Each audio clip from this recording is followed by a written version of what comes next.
E aí, pessoal, chegou a vez então de estudar o Estatuto da Embrapa. A gente já viu a lei das estatais, a regulamentação das leis estatais, e agora a gente vai ver especificamente aqui o Estatuto da Embrapa. Onde eu botei. Eu já tenho um vídeo aqui no canal, vou deixar o link ali, que eu dou uma conversada boa sobre o Estatuto. Então agora aqui eu vou nesse carimbo, vai cair, tá? O que vai cair é o que eu acho que a gente deve se ater aí. Vamos lá então, vou tentar ser rápido. Embrapa vinculada Ministério da Agricultura e Pecuária. Então, primeiro ponto a ser destacado, Embrapa vinculada ao Ministério da Agricultura e Pecuária. Sede foro Brasília, pode ter aqui no país ou no exterior. Suas filiais, seus escritórios. Prazo de duração indeterminado. Chama atenção entre seus objetos sociais, estimular, promover, apoiar a descentralização. Descentralização. Essa aqui, muita atenção. Atividades de transferência de conhecimento transferência de conhecimento e de tecnologias não incluem atividades de ensino ou de assistência técnica e extensão rural, tá? Aqui no artigo 4º, dei uma atenção para isso, não inclui. Artigo 5º, parágrafo único. A Embrapa poderá participar minoritariamente de capital social de empresas com o propósito de desenvolver produtos ou processos inovadores e tal, de acordo ali também com os propósitos das Embrapas. Palavrinha-chave aqui, minoritariamente. Assembleia Geral, artigo 11. Órgão máximo vai, vai ocorrer uma Assembleia Geral, ordinariamente, uma vez por ano, nos 4 primeiros meses seguinte ao encerramento de cada exercício social. Então, a gente tem uma Assembleia Geral por ano, e ela ocorre de janeiro a abril, ok? Além da Assembleia Geral, a gente tem mais órgãos estatutários. Destaco os dois primeiros, Conselho de Administração e Diretoria Executiva. Por quê? Porque são eles os administradores da estatal, da Embrapa. Mas já desde lá da Lei das Estatais, a gente está vendo que sempre é falado em Conselho de Administração, Diretoria Executiva, e também tem Conselho Fiscal, Comitê de Auditoria e o Comitê de Pessoas. Fala aqui que o regimento interno pode compor, prever outros comitês. Essa é uma parte que é tranquilo para fazer uma questão, né? Os membros, vai ser a diferença entre membros do Conselho Fiscal e os membros do Comitê de Auditoria. Os Conselho Fiscal, eles vão ser investidos mesmo se não assinar o termo de posse. Com os membros do Comitê de Auditoria, isso não ocorre. Eles serão investidos na data da eleição mediante assinatura do termo de posse. Casos de vacância, essa é importante. Já aproveito e vamos comparar. Deixei aqui uma tabelinha, peraí. Aqui já vou aproveitar para falar das diferenças do que ocorre nos casos de vacância para cada órgão aqui, entre administração, fiscal, auditoria e diretoria. Então, quando ocorre vacância na administração, no conselho de administração, os conselheiros que sobram ali, os remanescentes, nomeiam um substituto até a próxima Assembleia Geral. Se a maioria dos cargos ficar vaga, uma Assembleia Geral deve ser convocada para nova eleição. Já no Conselho Fiscal, quem decide, quem convoca o suplente, olha, a gente está falando aqui de suplente, né? Então, no Conselho Fiscal há suplentes. Há suplentes. O presidente do próprio conselho que convoca esse suplente, que assume até a eleição de um novo titular pela Assembleia Geral. O comitê de auditoria é o conselho de administração lá que elege um substituto para completar o mandato do membro anterior. O cargo não admite suplente. Comitê de auditoria não tem suplente. Diretoria executiva, o próprio presidente da diretoria, o presidente da Embrapa, designa um substituto entre os diretores. Se o presidente deixar o cargo, aí entra o conselho de administração. Voltando aqui no 19, a gente já viu as diferenças do que ocorre com as vacâncias, com caso de vacância, nos diferentes órgãos. Aqui a gente vai falar como que se dá a vacância, no 19. Então, para Conselho de Administração, Conselho Fiscal, Auditoria, duas reuniões consecutivas ou três intercaladas. Se o membro deixou de comparecer a duas reuniões consecutivas ou três intercaladas, ele vacou, né? Agora, para a diretoria executiva, é se afastar por mais de 30 dias consecutivos, salvo as licenças, né? Mas então, o diferentão é a diretoria, que é 30 dias corridos. Já os conselhos de administração, fiscal, e os comitês de assessoramento, auditoria, enfim, aí é reuniões, duas direta ou três intercaladas. Isso aqui já vimos, né? Remuneração mensal dos membros do Conselho de Administração Fiscal não pode ser 10% da remuneração mensal dos membros da diretoria executiva. A gente já tinha visto alguma coisa lá na regulamentação, na lei das estatais, e aqui reforça então 10%. Quem é que pode ganhar mais aqui? Diretoria executiva. E administração fiscal, no máximo 10%. Aqui ele já põe em pé de igualdade o comitê de auditoria com o conselheiro fiscal. Remuneração dos membros. Ele fala que o comitê de auditoria será fixado pela Assembleia Geral e não será inferior aos conselheiros fiscais. Então vejam em cima que a gente tem o Conselho de Administração e Fiscal não podendo exceder 10% da remuneração média da diretoria executiva. O Conselho de Administração não tinha falado em auditoria ali ainda. Depois ele fala que a remuneração do Comitê de Auditoria é quem fixa a Assembleia Geral e ela não vai ser menor do que a dos conselheiros fiscais. Né, e que são os que são falados lá em cima. O conselheiro fiscal vai chegar no máximo a 10% da diretoria então, provavelmente, o pessoal do comitê de auditoria vai ganhar igual aos conselheiros fiscais, ou mais, né? Se ainda não tiver atingido lá, de repente, 10%. Isso aqui é interessante, já foi visto também bastante, então por isso que eu chamo a atenção. É vedada a recondução de quem não participar de nenhum treinamento anual, né? Então, é vedada a recondução de nenhum treinamento anual nos últimos 2 anos. Lembrem que é no biênio. Aqui a gente tem um conselho de administração, 8 membros, a gente tem que saber que a maioria vem do próprio Ministério do Estado de Agricultura e Pecuária. Então, 4 vêm do Ministério de Agricultura, depois a gente tem mais 4. Um é do Gestão e Inovação, o outro é do Estado da Fazenda, o outro da Ciência e Tecnologia e um representante dos empregados. Soma tudo dá 8. A gente está falando do Conselho de Administração da Embrapa. Aqui fala que não pode misturar, né? Membro de diretoria querer ser membro do conselho.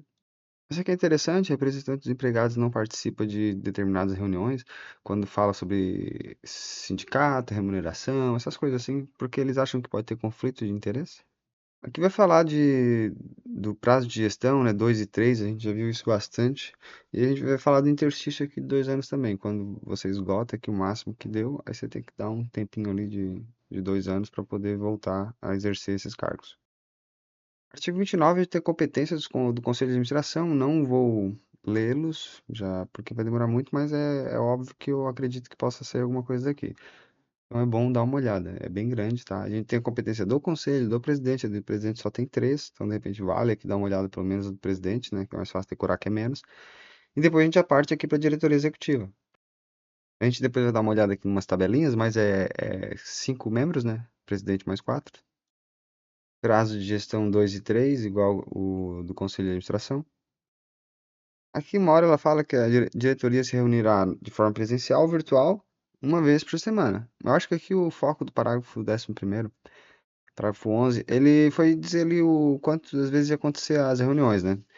Aqui no 15 ele foca como deve ser a reunião. Então ele fala que pode ser no primeiro aqui no 11, presencial ou virtual, uma vez por semana. Então vejam que a diretoria executiva tem que estar toda semana se reunindo. E daí depois ele fala que essas reuniões devem, em regra, ser presenciais, mas admite ser virtual, né? Ou teleconferência e tal, mediante uma justificativa aprovada pelo colegiado. Novamente, competências, chama atenção aqui para que a diretoria ela pode autorizar para bem imóveis, né? A, a alienação. Isso não ocorre com os imóveis. Os imóveis é o conselho de administração. Essa aqui é boa. Então, diretoria, exceto imóveis, os imóveis, conselho de administração. Chegamos no Conselho Fiscal, 3 membros. Também temos que saber aqui de onde vem cada membro. Então são 3, a maioria pelo Ministério da Agricultura, pelo ministro, né, de Estado da Agricultura e Pecuária.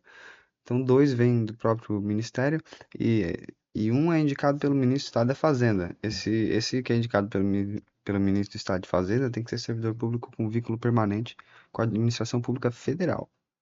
Prazo de gestão, a gente já bateu nisso bastante, né? Conselho fiscal é 2-2, né? A gente veio lá de conselho de administração e diretoria, que era 2-3, e agora a gente chegou no 2-2. Significa que são 2 anos de gestão, mas só pode reconduzir 2 vezes. Lá podia reconduzir 3. E a gente vai ver que tem um aqui que só pode reconduzir um, viu? Reunião uma vez por mês. É importante saber os prazos que a gente vê que difere. Chama atenção também vocês ficar um pouquinho atento aqui nessa questão da primeira reunião. Normalmente é escolhido presidente e tal, né? Às vezes eles falam que vai apresentar um documento lá. Então é bom sempre dar uma olhada no que acontece na primeira reunião desses órgãos. Chama atenção para duas competências aqui do Conselho Fiscal. Ele vai convocar a Assembleia Geral se os órgãos da administração retardarem por mais de um mês essa convocação. Então tem lá as personas-chave para a convocação da Assembleia Geral. Se vocês não fizerem esse prazo e se retardar por mais de um mês, quem convoca é o Conselho Fiscal. E ele tem que fazer uma análise aqui ao menos trimestralmente do balancete e demais demonstrações. Agora a gente vem para Comitê de Auditoria, 3 membros, tá? Já começo por aqui, Comitê de Auditoria, 3 membros. Não pode ter suplente, não pode ter suplente. Prazo de gestão, 3, mas é um aqui, né? Vejam que a gente tinha 3-2, 3-2, 2-2, é isso? Não, desculpa, é 2-3, 2-3 e 2-2, né? Sempre prazo de gestão de 2 anos, com reconduções possíveis ali 3 para administração e fiscal, e 2, não, é 3 para administração e diretoria e 2 para fiscal. Então, recondução 3-3 e 2 para o conselho fiscal. E aqui no comitê de auditoria, a gente volta para. A gente tem um prazo de gestão maior do que todos ali, né? 3 anos. Só que ele tem uma menor quantidade de reeleição. É só uma, tá? Ao menos 2 reuniões mensais. Comitê de auditoria, ao menos 2 reuniões mensais. Aqui a gente tem o comitê de pessoas,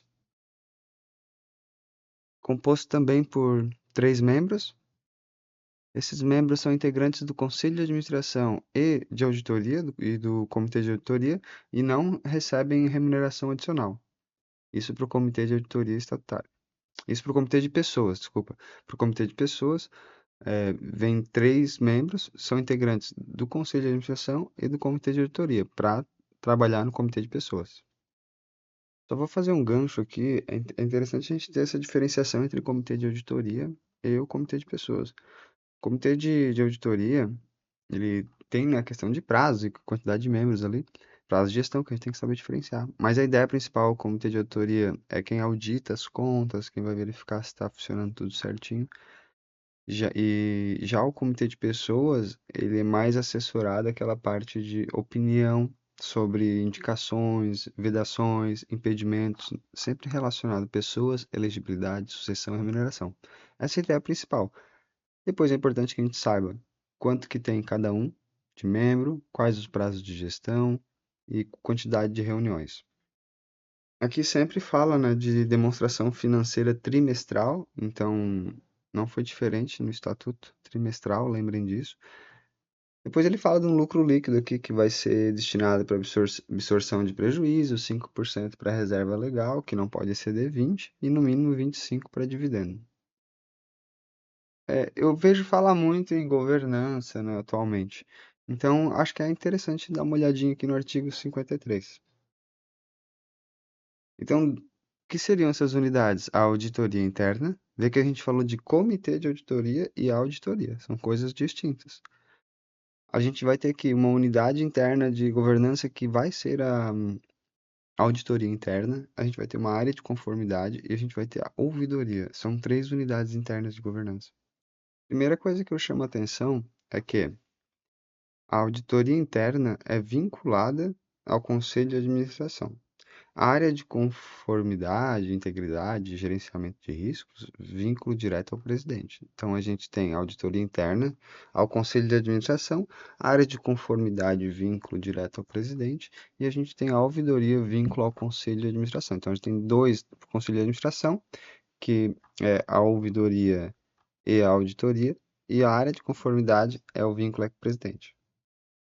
As competências eu não vou ler todas, mas a essência de cada uma é a auditoria aqui muito mais relacionada a esse controle de contas, desempenho, conformidade, essa verificação de compliance, normativo, especificações, qualidade. E ouvidoria, a parte de denúncias e reclamações. Então, fazendo aqui um remember, 8 membros do Conselho de Administração, 5 membros para a diretoria executiva, 3 membros do Conselho Fiscal, 3 para o Comitê de Auditoria, e a gente acha que tem 3 aqui para o Comitê de Pessoas também. Deixa eu dar uma olhada. Corrige aqui, eu estava olhando na lei, tá aqui, ó. No 48, parágrafo 1º do Estatuto do Embrapa, o Comitê de Pessoas será constituído por 3 membros. 3 membros. Eu botei aqui, Comitê de Pessoas, 3 membros. Auditoria, 3 membros. Fiscal, 3 membros.